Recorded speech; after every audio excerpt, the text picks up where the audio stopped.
Happy New Year! Hi guys! Welcome to my vlog again, but Tutay's vlog. For today's video, dahil New Year, i-rate ko ang aming handa ngayong New Year. Ayan, nakikita nyo, meron kaming mango float. Eme kami ngayong Korean. May fruits, may kimbap, meron kaming kanafe, meron ding Vietnamese roll. Ano pa ba? Meron pa kami shabu-shabu at samgyeopsal. At ang aming drinks ay gulaman. So yun na nga, kumuha na ako ng aking makakain. Kumuha ako ng lahat ng putahe, isa-isa.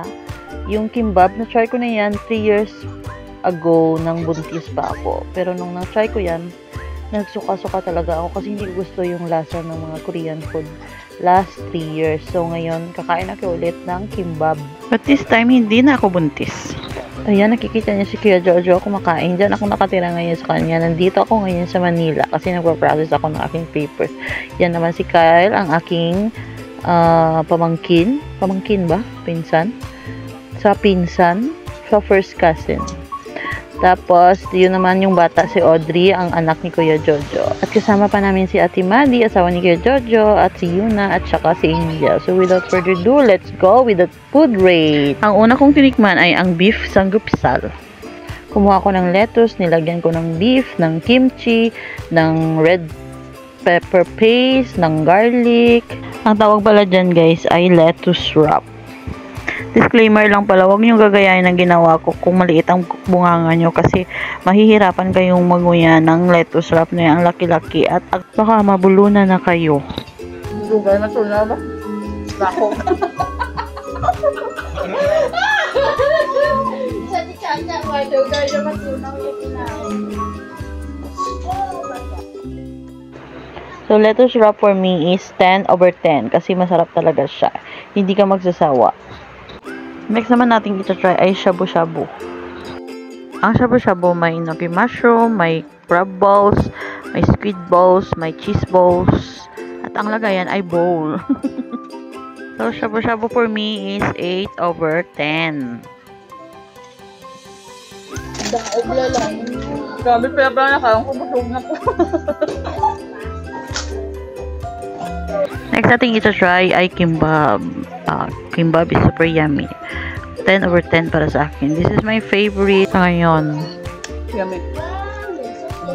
Next is kanafe na may crab strip. It is 8/10 for me. Masarap siya.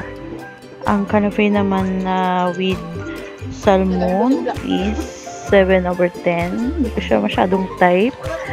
At yung favorite ko ang yung may cheese and olive. Ang sarap-sarap. It's 10/10 for me. Kaya lang bawal dahil may high blood ako. Next naman ay ang Vietnamese roll. Hindi ko siya masyadong type. Yung sauce lang naman ang hindi ko type.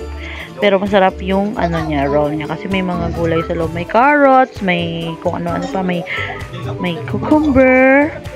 So, it's 6/10 for me. And last but not the least is the mango float, my favorite, my super favorite. 10/10 for me kasi ako ang gumawa ng mango float. Ranking, mango float number 10, kimbap number 9, kanafe na with cheese and olive number 8, shabu-shabu number 8, number 7 yung may crab strip na kanafe, number 6 naman yung Vietnamese roll. And that's for today's video. Thank you for watching. Bye! Happy New Year! Happy eating for me. Tingnan naman ang lamong ko. Grabe naman ang lamong ko na yan.